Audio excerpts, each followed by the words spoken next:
As we're coming closer to September, things are getting busier and more organized. Kids are going back to school, college students are going back to the universities, and generally the vacation season is almost over by this time. Astrologically, late August and September is a time of Virgo, which is a very organized sign that loves everything to be in order. It's very practical and sometimes also very critical. Well, in this video, we are going to talk about how to get things done and how to get things done more efficiently so that we can get the most out of Virgo time with doing less. Hi everyone, my name is Ksenia, and on this channel I'm sharing very practical tips for self-improvement and also using astrological insights to make those tips and tricks more tailored and unique for you. So without further ado, let's talk about how to get things done, how to achieve more by doing less, and let's sort out what efficiency is for you. Step number one is to define why don't we get things done. And from my point of view, there are four main reasons why. Sometimes it's difficult to achieve what we want for our lives, what we need, and just we know that we want to do that, but for some reason we don't get it done. Number one is that you don't have a goal, you don't have a vision, and therefore you don't have result. And on the first sight, you might seem, okay, I'm doing a lot, I'm very efficient, but in the end you see that you either don't really see the progress, or yes, you got things done, but in the end you just got stuck into routines and things are not so efficient. We only have 24 hours a day, and some activities and routines, they might not set you in the right direction. So basically you might be doing a lot, but that's not bringing you anywhere. For example, you do a lot, you cook, you clean, you go to work, you go to studies, you have some free time, but in the end, in a year, you see that there's no progress has been done. Or maybe there was some progress just in the wrong area, in the area that you don't really appreciate and you don't want to pay a lot of energy and effort into. This is where your goal and your vision steps into. You have to just sit down and think, okay, where do I want to be in a year? What do I want to achieve? And based on this goal, you can tailor your activities and make them more efficient in order to achieve this. Because maybe your goal is to get a degree, get an education, and this is where you're putting your energy and effort. Maybe your goal is to get that pay raise or change your career completely. Maybe it is to reevaluate your life goals and build more lasting connections with people in your life. Maybe it's about something else. Maybe it's about your family or your lifestyle or moving to another place. Basically, it could be anything that is in your values and that is important for you. But if your goal is too vague and you're just like, yes, I want to be the best version of myself, that goal won't work, because you have to define what is the better version of yourself. Is it a healthier version?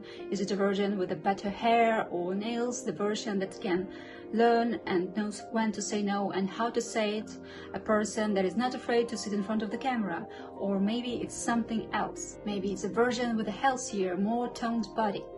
But you have to define what this better is, and then you will be able to see what you need to do in order to achieve that over time. Number two is basically a consequence from the part one, is when your actions are very scattered because you didn't have the goal, so you didn't have a strategy to achieve it.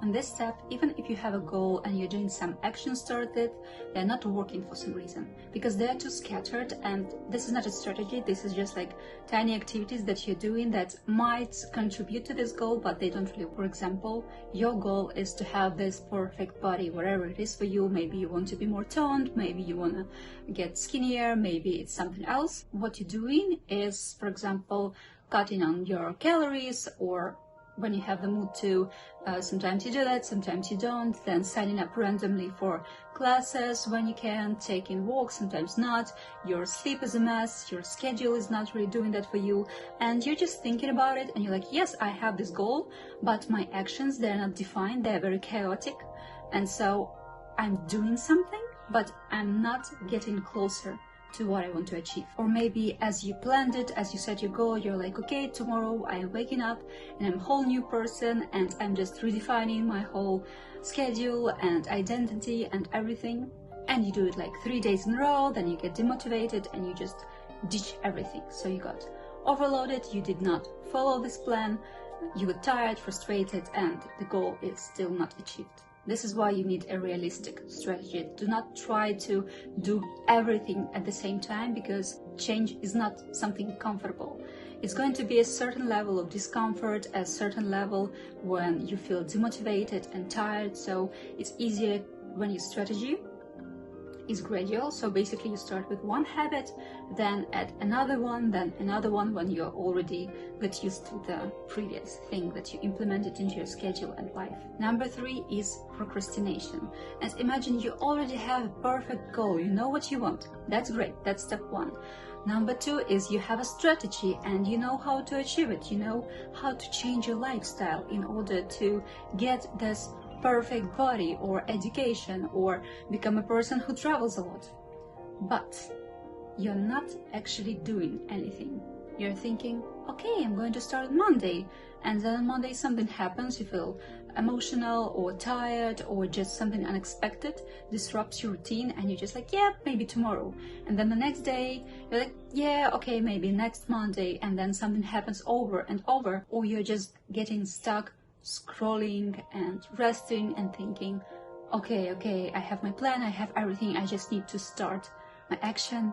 But you're not doing that because of procrastination, because maybe it seems too overwhelming, or because that's not really the goal that you are motivated to achieve, or maybe because you're relying too much on motivation but you're lacking discipline. We're gonna come back to the procrastination later in that video, but this is a big one.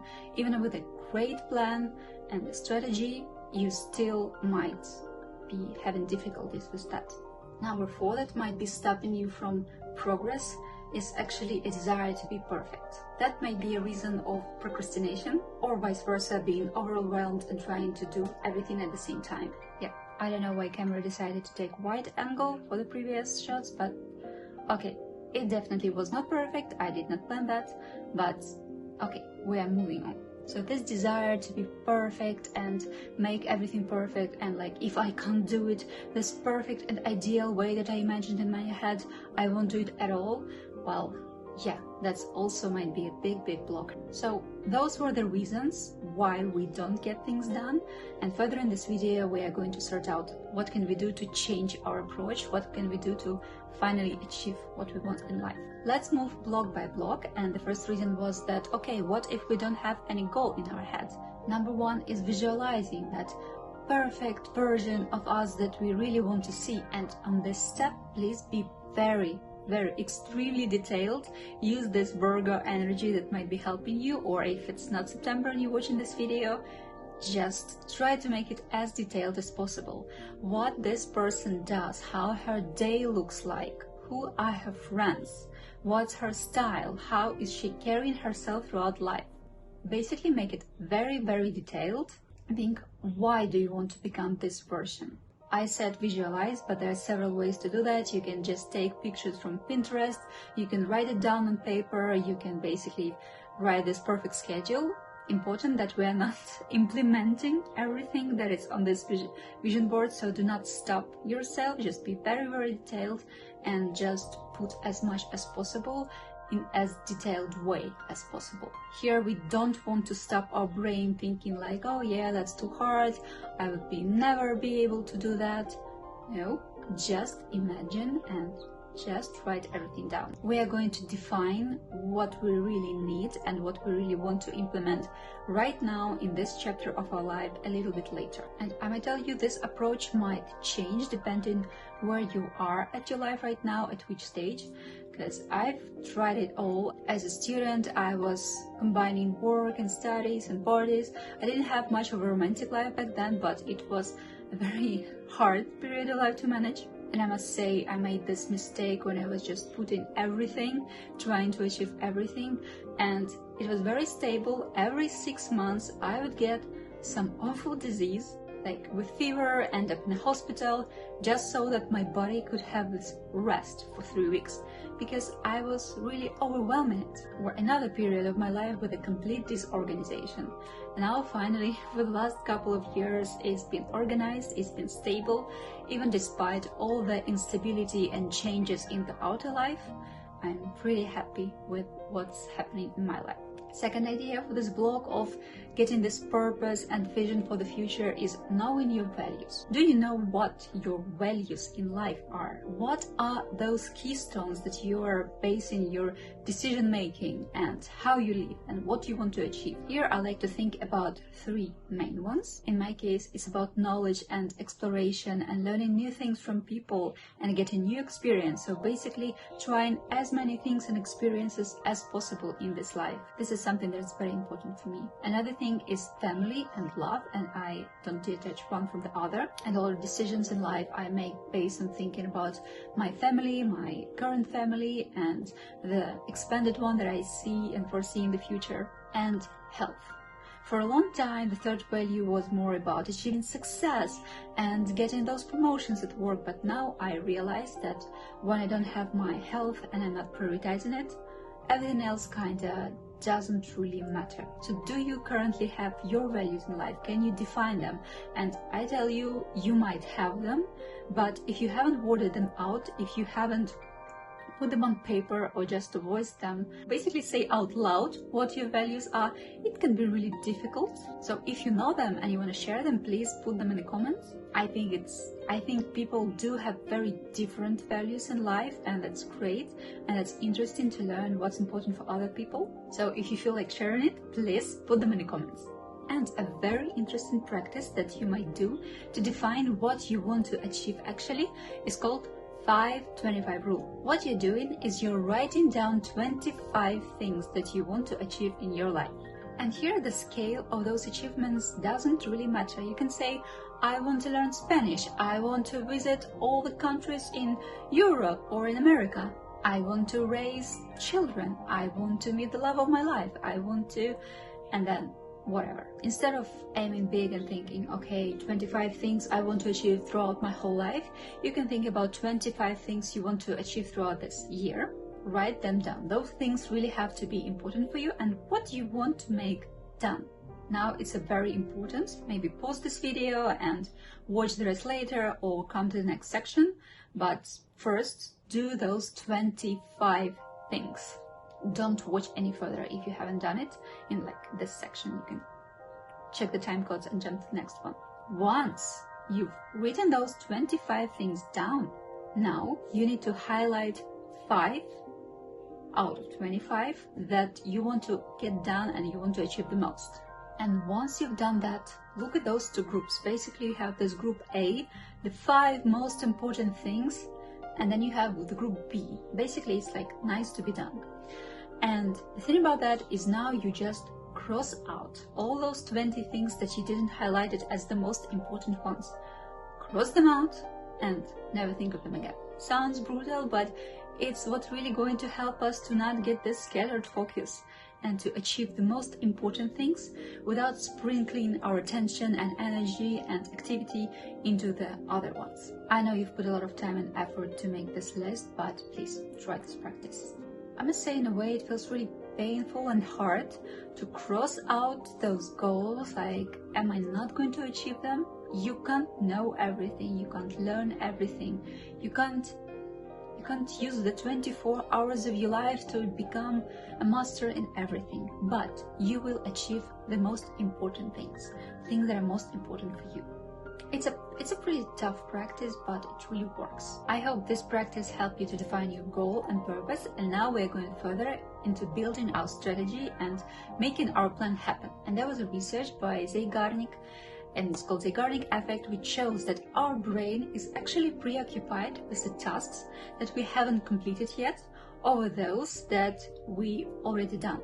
For example, maybe if you worked as a waiter, you know that once you're taking the order and you're thinking, okay, this person ordered this and that, people, like, you can really remember that, you keep it in your mind, and you know who ordered what, and then you go to the kitchen, you put this order, everybody knows what to do, and now you can't recall actually who ordered what and what was that. Because this task is basically in your brain is ticked as done, so you don't have to use your brain energy to do this task to complete it anymore. It's already been done. Later on, Zeigarnik's colleague Syankina, she checked that, yeah, that's true, there is another effect that leads our brain to complete the project that we've been doing. And this is why once we started watching a movie, we kind of want to watch it until the end, instead of, pausing and watching 10 minutes of the film every day. And those two experiments and effects, they show why to-do lists actually work. Once you've taken those tasks and things you want to achieve on paper, you don't have to remember them anymore. And that frees up the resources of your brain to actually make things done instead of keeping them in your head all the time, overdoing them. If you defined what your goals are, now you can define activities that you want to do in order to achieve them. And instead of just writing this to-do list, for example, I'm going to do sports for 30 minutes every day, which is already a good goal, because goals, they need to be smart. Like, they have to be time sensitive, they have to be measurable, they have to be achievable, and you can really define whether the goal is done or not. Because just like, I want to be happier, how are you going to define it? How are you going to measure it? Happiness is something very subjective, so you can't really tell over a short period of time have you become happy or not. Like, in that case, you'll need to just every day highlight, okay, how was my mood today? Great, not so great, was this day successful or not? And then over time you can see those basically stats and define, okay, last year, like in a month, I would have maybe like 2-3 happy days.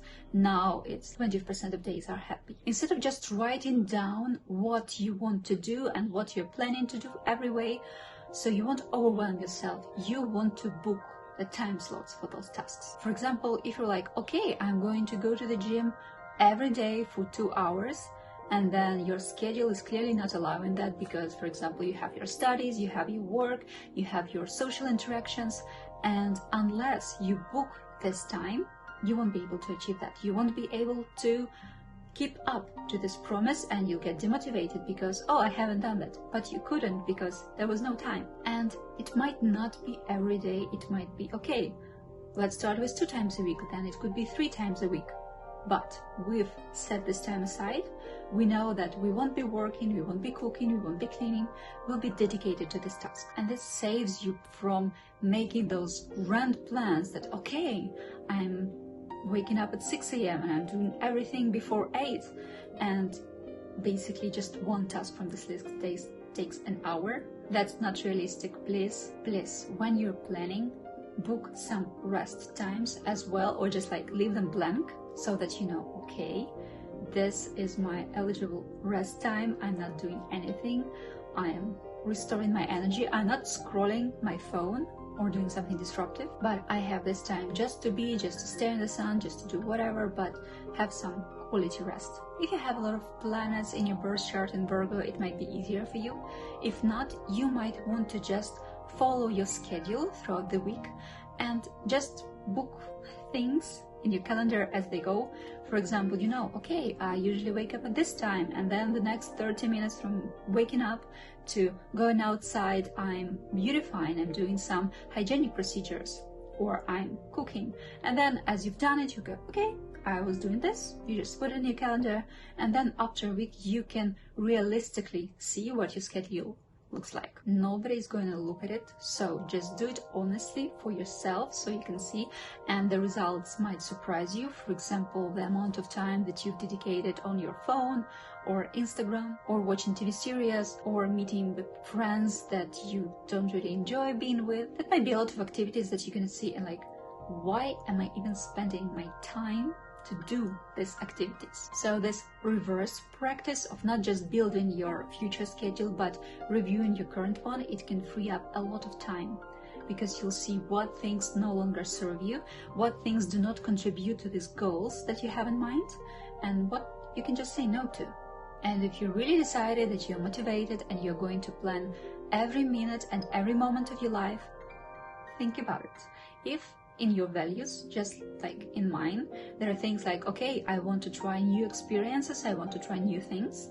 If all of your day is booked and planned, you won't have any time, you won't have any opportunities to experience things that are out of this, narrow schedule. So please, if you're not booking the time just like for rest, just leave those blank spaces. Things and experiences that might happen during those, times of rest and not being dedicated to something specific, It might surprise you. You might have an unexpected gathering with your friends, or do whatever you decide spontaneously to do in that very day. But please, please, please, book those time slots, but do not overbook like every minute of your day, because it gets exhausting, because every day is different, our mood is different, and we need to deal with those changes that are happening in life. And our mood, it basically follows the moon pattern, so every 2.5 days moon changes sign, and week to week is going to be different. Our emotional state is going to be different, as mood is as fast-paced as the moon. Think of it as an opportunity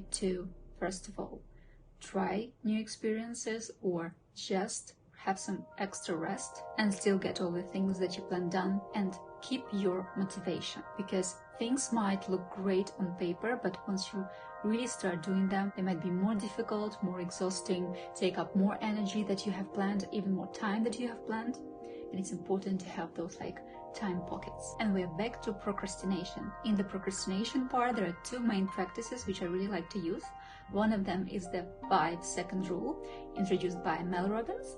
And the difficult part about procrastination is you are actually carrying those uncompleted tasks with you all the time. You plan something, you haven't got it done, you miss the time slot that you booked for it, and now it's just behind your back, nagging you, making your mood go down. You're just not happy with yourself. You know that this unpleasant task is ahead of you. So it's really taking a toll, and it does nothing except draining you. And you know that you're gonna get even more drained because you still have to do that. And as we discussed, changes are very unpleasant, and they feel, when it's not, this new habit is not a part of your routine, it can feel very foreign, very exhausting. So even when we know that we're gonna get some benefits and we're gonna achieve our goals, we're still not happy, because we know that this is unpleasant for now. Our brain is trying to avoid doing this task. 5-second rule works like magic. You're saying to yourself, okay, I'm going to do that in 5 seconds. And then you wait for 5 seconds and you get it done. You stand up, you say, okay, in 5 seconds I'm going to put my phone down and I'm going to cook dinner. And you do that. Or in 5 seconds, I'm going to close this task that I had on work, and I'm going to sort out my emails. And you do it. And then it gets surprising how this task that has been taking the toll of you, draining you, it actually didn't take so much time as you spent procrastinating over it. Another variation of this 5-second rule is when you're basically putting a timer into 15 minutes and saying, okay, I'm going to dedicate to this unpleasant task 15 minutes, and I'm going to do as much as I can get done. And sometimes it takes 15 minutes, sometimes it takes less, and you're pleasantly surprised. That's the best case scenario. In the worst case scenario, you're like, okay, I need more time, and then in some other part of the day, you take 15 more minutes. Or sometimes it takes more than 15 minutes, but you get included, you get engaged with this task, so you just get it done, and you no longer think about it. Here we slowly move to the second practice, and is the Pomodoro Technique. You might have heard about it, you might have used it. I must say Pomodoro Technique is not my favorite one, because once I'm in the flow, once I'm in the task, I don't want to stop. And this is where we go back to this Ovsiankina research that, yeah, you want to get these things finished, you want to get it completed, especially for smaller things. Pomodoro Technique usually takes like 2 hours of your time, and what you do is you take your phone, you turn off Wi-Fi, and you get yourself 25 minutes of a focused work. You set a timer. And during those 25 minutes, you're not putting your attention to any distractions. You have 25 minutes of dedicated, focused time for whatever you want to get done. And then after 25 minutes, the alarm goes off and you have 5 minutes to spare. You can do whatever, just do not turn this Wi-Fi back on. But outside of that 5 minutes, you can spend them however you want. And then for another 25 minutes, you repeat that. And you do that 4 times, so in this 2-hour focus time window, and then you see how much of the things you've got completed, how many things from the projects or homework or home routine or something else you got done. I'm not actually a fan, because when a task takes more than 25 minutes, I just want to continue doing that, But the fact that it's like 25 minutes and 5 minutes of rest, and then you have those 2 hours of focused work, sometimes it really helps, especially if I have a lot of like different creative tasks or things I procrastinated for a while about, and yeah, just 2 hours and then I have all of this scope done. Really depends. If you tried it, let me know in the comments what was your impression of that. It's definitely not the technique I use every day or even every week, but sometimes it is handy. One more thing about scattered attention, there's a practice called circle of influence, and it helps us to define what things we can control and what things we can't control.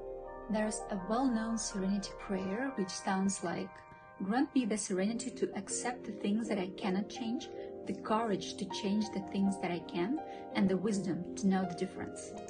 So the circle of influence practice basically helps us to use this serenity prayer and to look into the things that are happening in our life and define what activities can be in our focus area and what are the things that we have to deal with and what are the things that are just happening and we have to accept it or learn to avoid them or deal with them in some other way. So basically deal with the consequences. So what you do is on a paper you draw 3 circles. There are 3 concentric circles. They look like this. I'm going to add a picture somewhere here. And the outer circle on the edge, this is the circle of concern. Basically, circle of concern are the things that they bother you, but you can't really do anything about them. For example, COVID-19, yeah, it happened, but you couldn't influence it in any way. Or just think about things that are giving you anxiety, or you're thinking about, for example, I don't know, people being rude to you. You don't have control over the feelings and emotions of other people. You don't know if those people are going to be rude to you. You just know how you're going to react. So, circle of concern, things that happen, they bother you, but you don't have any control over them. Now, mind my English, we're circling to the inner circle, which is the circle of control. Those are the things that are in your hands in life. It might be something really trivial. For example, what I eat, the books I read, the films I watch, the time I wake up, the time I go to bed, the fact, did I brush my teeth, did I not do that? So those are very, very basic things, but all of this I can control. The stuff I buy, that's a very bright thing for the circle of control. And once you fill this out, now let's go to the middle circle, and this is the circle of influence. It's neither the things that you can fully control, and it's not the things that are completely out of your control. For example, sustainability. You can't just single-handedly stop and fix the world and be like, okay, we're sustainable now and the climate change is over. But you can take mindful decisions every day about the clothes you buy, which are in the circle of your control, or the attitude you're doing, whether you're recycling or not, so you can affect it. Or it could be your achievements or your health. So a lot of things from your circle of control, like what you eat, your physical activity and things like that, this you can control, but your health, like things just happen. You're not safe from accidents or just like some genetical things that might happen. But with your day-to-day actions, you can influence this part of life. And this exercise, it helps you to understand how little we control in this life, and at the same time that there are a lot of things that we can actually take care of. Outer circle, the circle of concern.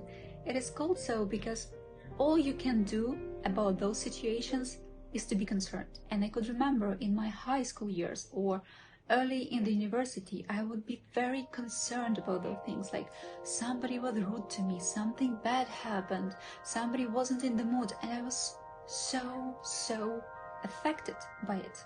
I was concerned all the time. It wasn't great for my anxiety, it wasn't great for my mood. I was just so anxious and overwhelmed all the time. But those were even the things I couldn't take care of. It takes a lot of patience. Of course, things do get out of hand sometimes, but those things in the circle of control, I can't affect them, I can't control them, so I'm not bothered by them. And that leaves a lot of energy and joy in life to pay attention to other things. All of my energy, all of my, bad or good mood, I am focusing on this focus of control, because those are the things I am responsible for. Those are the things I can take responsibility for, and I can make my impact, build my life the way I want to, and this is where your focus should be, in the things that you can control. This whole video, if you're a Virgo, was like a piece of a cake for you, or like if you have Mercury and some other placements over there and you're like, yeah, I can do all of that, except this one last part, and this is this desire to make everything perfect that stops you from doing things. This is the toughest part for you then. Most of the times, like 19% of the times, tried is better than perfect. And in order to achieve this perfection, you need to try. You need to make an effort. I used to get very frustrated when I would try some new sports and I was awful at that. I would suck, literally. And I would say, okay, sport is just not my thing. I'm about reading, or, some things that I've done before that I'm good at, and okay, I'm just going to stick to them. As we are growing, we're not afraid to make mistakes. We don't need to be perfect. We just want to try new things, and we want to see how it's going to work out. And this is how we can achieve perfection.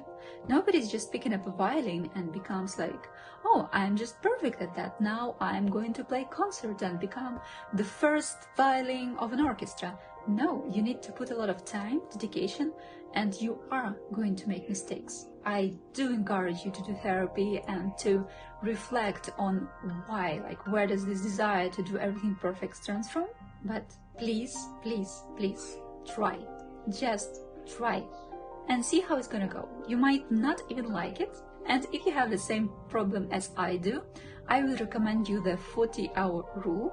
And it means when you're starting a new hobby, dedicate 40 hours before defining whether you want to quit it or you want to continue. Because those 40 hours, they might be really difficult. I was very excited about learning how to play billiards, and I thought, okay, I'm going to come to the room, the trainer going to show me how to stand, I'm going to do this one shot, and then I'm going to be incredible.